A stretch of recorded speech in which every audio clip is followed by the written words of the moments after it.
ఇక్కడ నుంచి మీరు టేక్ ఓవర్ చేయండి అని చెప్పి తను వెళ్ళిపోతాడు. పెద్ద ఫైట్ అవుతుంది అక్కడ. బట్ సడన్లీ ఛాంబర్ మొత్తం వాటర్ తో నిండిపోతుంది. ఏఐ ఇంటర్నల్ బ్రీచ్ ని డిటెక్ట్ చేసి సెల్ఫ్ డిస్ట్రక్షన్ కి ఇనిషియేట్ చేస్తుంది.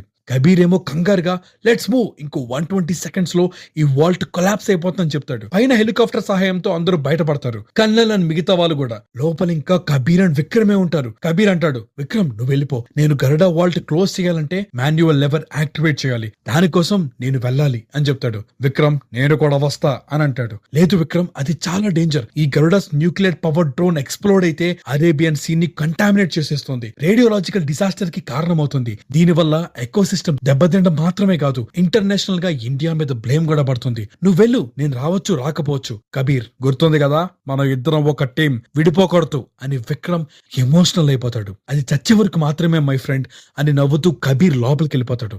విక్రమ్ ఆ హెలికాప్టర్ పై నుండి చూస్తూ ఏడుస్తూ ఉంటాడు.